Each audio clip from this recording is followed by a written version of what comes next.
Hello, welcome back to my channel. So I just thought I should do a bit of questions and answer, as a lot of people just extract from some of the questions that I have been asked, and I think these were really recurring questions, and I thought that I should just go through them and make a YouTube video and make a video for this so that any other person who have same questions can just go around and watch the video and they'll be cleared, right?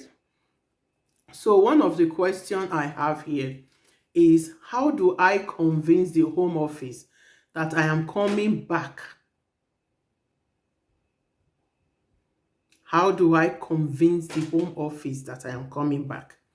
So a lot of people have been refused visa by the immigration officers, and I think majority of people's the majority of reason they refuse people is that I have not been convinced. I'm not convinced that at the end of your studies you'll be going back to your country. That's like almost 89 or 99% of people who have been refused have gotten that visa. So the question this person is asking me, how do I convince the person, the immigration officer, that I'm coming back?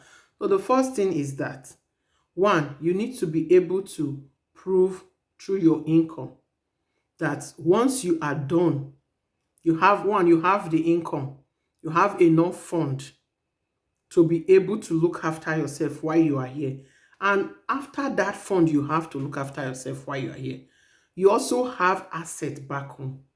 Some people be like, oh, I have my family, I have my wife, I have my children, I have other people. Yes, they know that once you get here, it's easier for you to get your family. Even though those are strong ties, they also know that those are strong ties. But sometimes they just feel like, oh, this person does not have assets. This person does not have any other thing to fall back apart from his family or her family. And they also know that once you get into Canada, it becomes your right. Once you become a permanent resident, it becomes your right to have your family to join you. So they want you to have extra, apart from just having husband, having wife, having children, having maybe your parents. They want you to also be able to prove to them that you have assets back home in Nigeria, because they believe that those assets might bring you back home. And again, I always tell people, sometimes you even have assets. I know of people who have like assets, like very rich, very wealthy, and they applied for visa to Canada and they were declined. And I know of people who don't have assets at all and they applied their very first time of applying and they were granted. So there are really no do's or don'ts. There are really no fixed way about how you'll be able to convince the officers or the immigration officers that you'll be coming back. I always tell people, when it is your time, all protocol will be broken. When it is your time to come to any country, it doesn't matter whoever, you just get the visa. Because if you want to talk about, some people be like, oh, I've never traveled that before, this is my first time, will I be granted visa? I have seen people who have traveled almost like to almost all parts of the world, like a lot of countries. Let me not be too exaggerative, that they've traveled wide and far and they applied to Canada as visitors and they were declined. So do not worry your head too much. My advice is, do not worry your head too much about how to convince them. Put everything you need to put together. Put your resources together. If you have assets, declare them. Your family, list them. If they are coming with you, make sure you have enough funds to look after them. If they are not coming with you, list them at your as your family members, right? So the second question, because of time, the second question is, can I relocate with my family as a student? Can I relocate? Yes. Very straightforward. Yes, you can relocate with your family as a student. And again, there is this belief that, oh, if you apply with your family, you'll be great. They might deny you visa. If you don't apply with your family, then you get your visa, because they will say your family is back home, they are your strong ties. Again, there are no hard and fast rule about how to go about this. If you want to apply with your family, I always tell people, apply with your family is easier. If they will give, they will give. If they don't give, then play another card before them. Drop your spouse and apply with your children. Sometimes it has worked for people like that.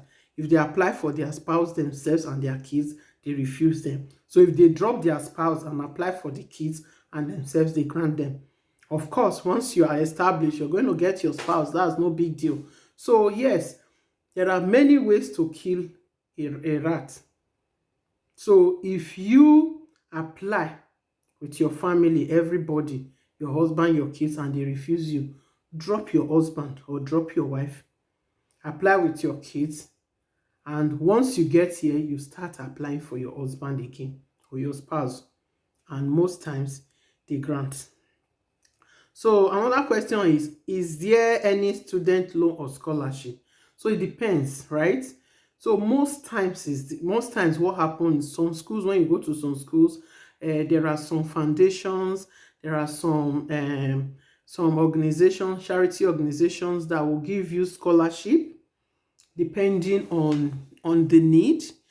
Or, sometimes they give scholarship on the basis of excellence, the most excellent students.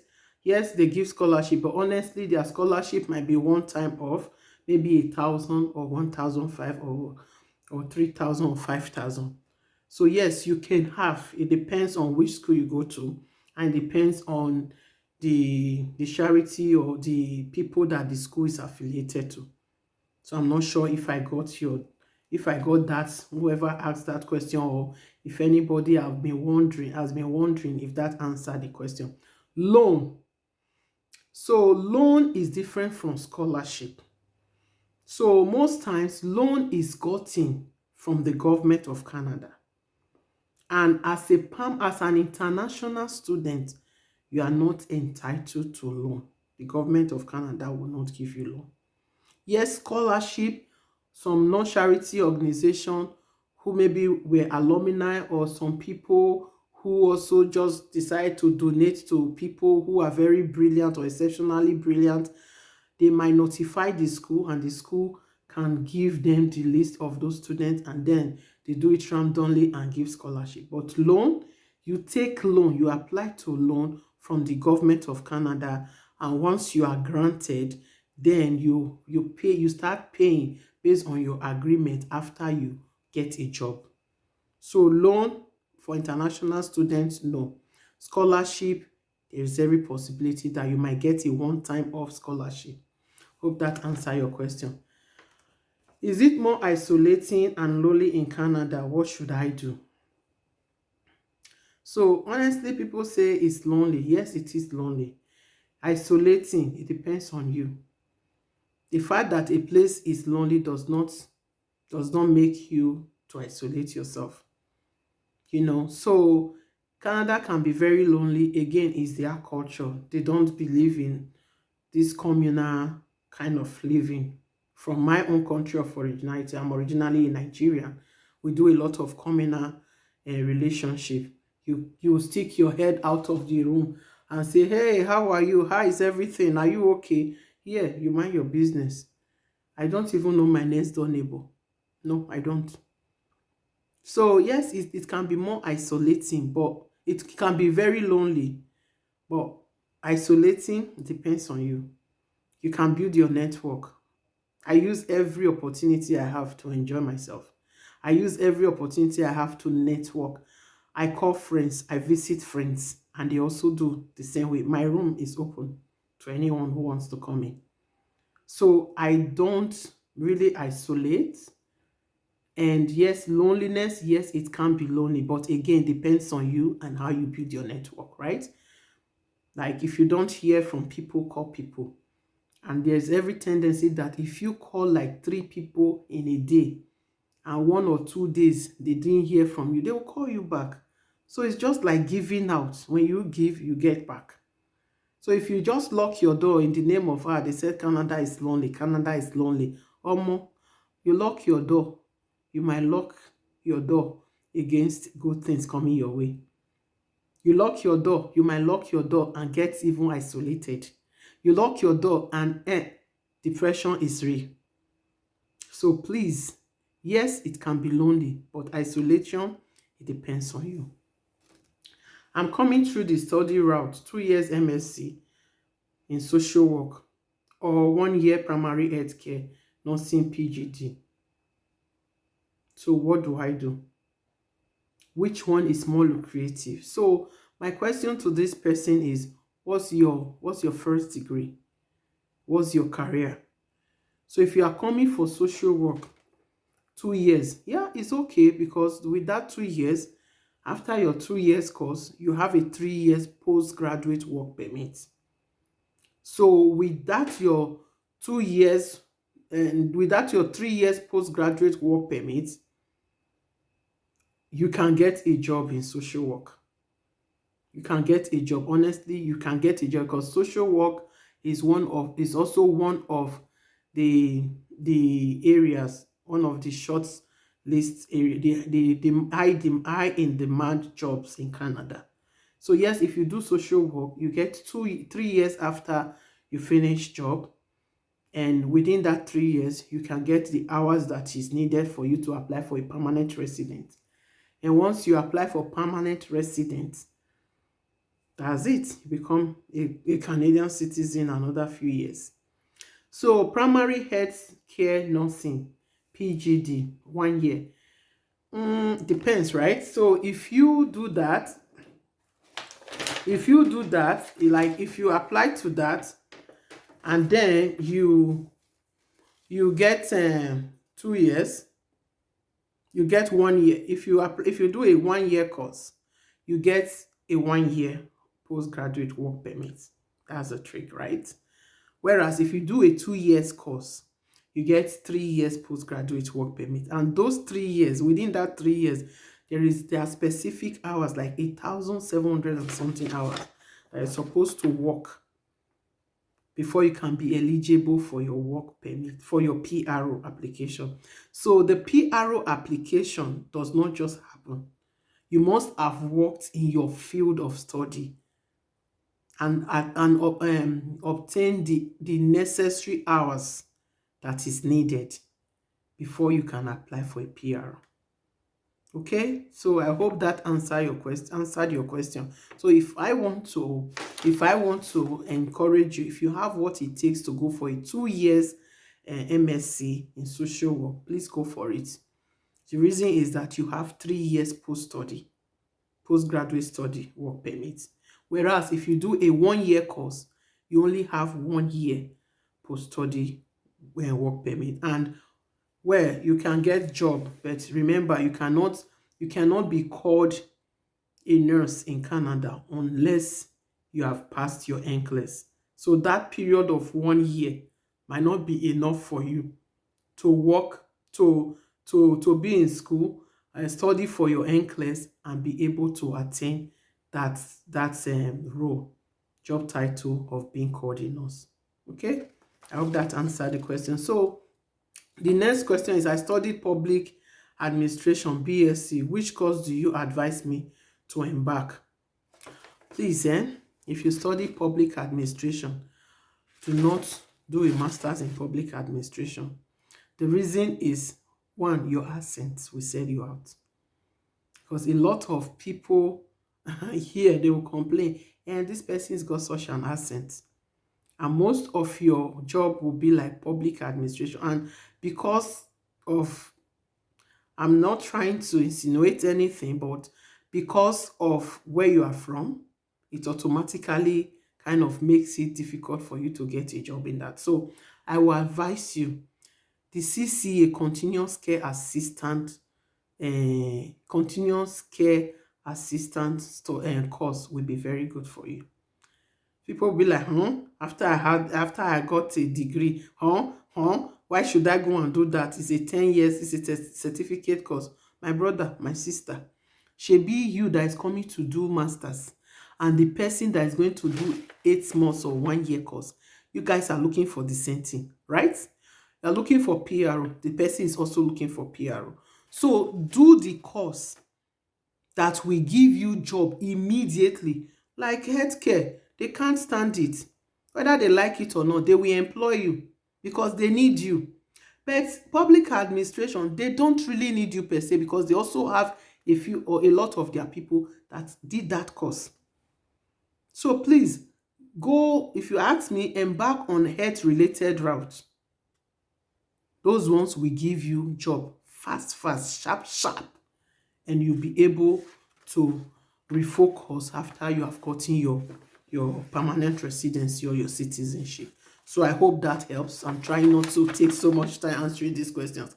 I'm in the UK coming to Canada with visitors visa. What do I do? So if you are coming to UK from UK as with a visitors visa, I just did a video which I'll be posting up soon, or maybe I'll post up within the week. Like I always kind of make sure I get these videos down because of time, right? So if you are coming as a visitor from the UK, there are 2 options for you. It's either you are coming to obtain a work permit, or you are coming to change your work permit to your visitor's visa to student permit. So please do not lay your eggs in one basket because it can be very difficult to get LMIA. From that video, it will be detailed, is in detail. So I will advise you to go check that video out. Okay, I hope that answered your question. I'm interested in visitors visa. How can I start and how much will it cost in the whole process in estimates? So like I said, I did a video on this. Like if you are applying for a visitor's visa, it will only cost you $100. Then your biometrics is $85. Then your visa processing fee is $45. So with all this, that's like approximately 230 Canadian dollars. That's what you need to apply for visa. See all those millions they are taking from you from your country of originality. It is extortion. You can actually do this thing from the comfort of your laptop.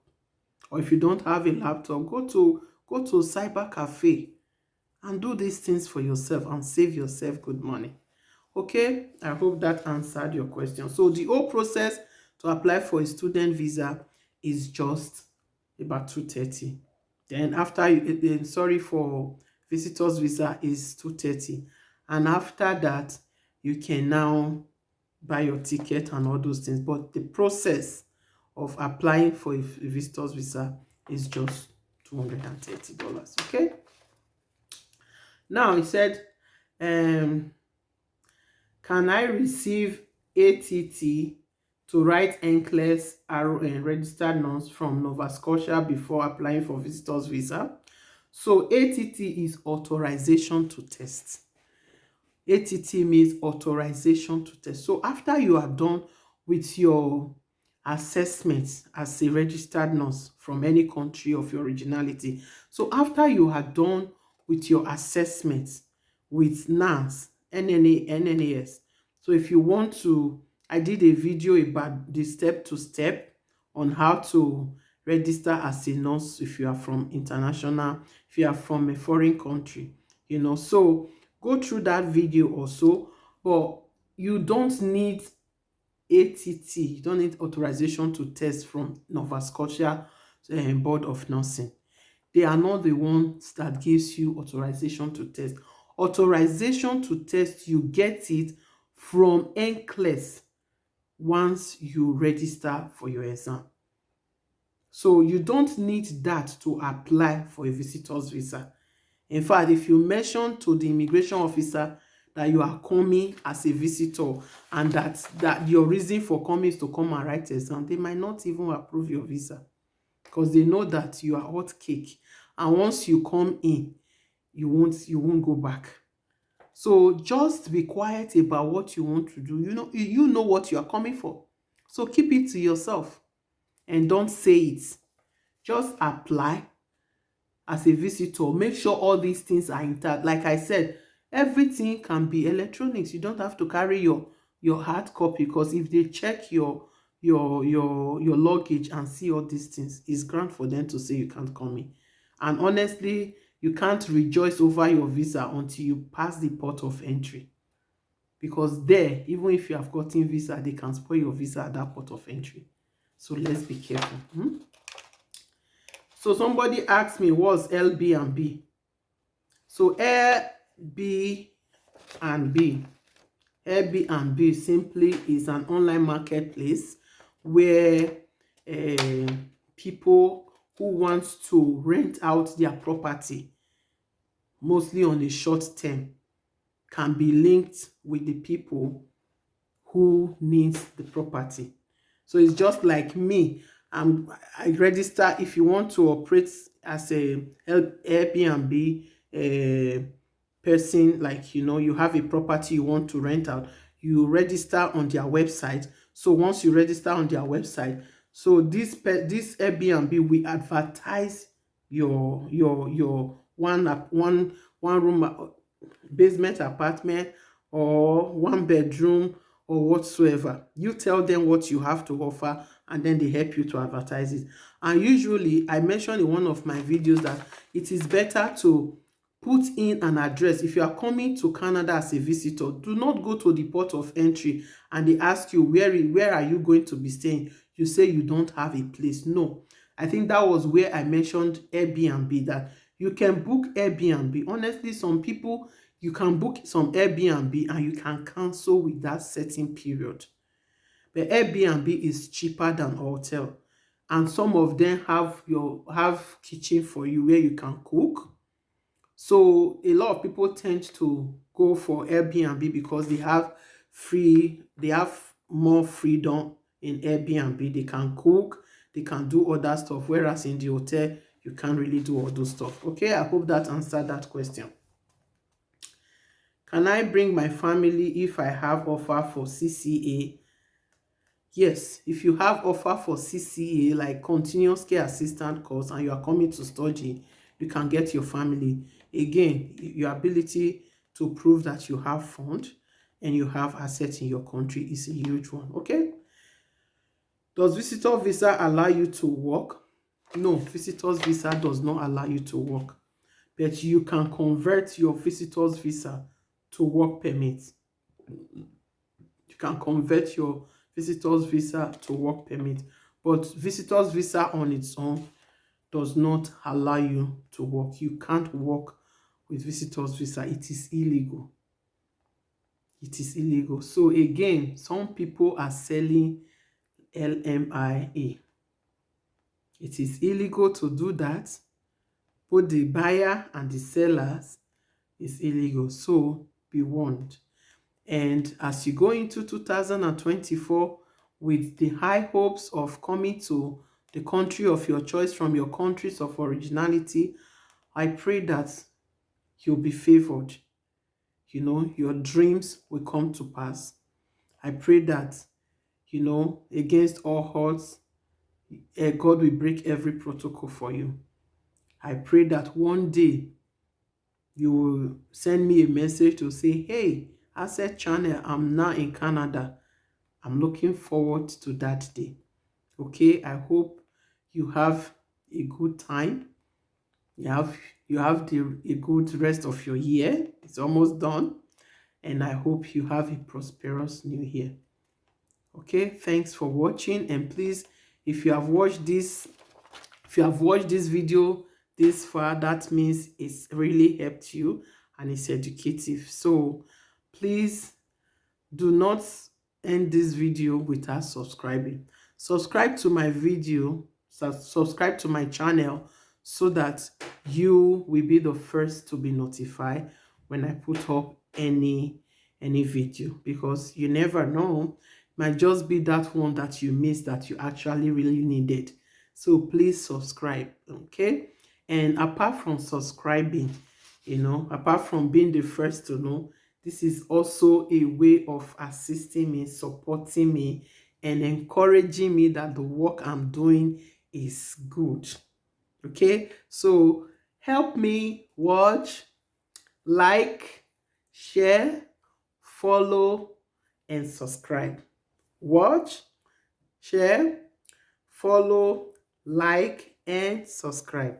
Thank you so much, and I hope you have a pleasant 2024. Goodbye.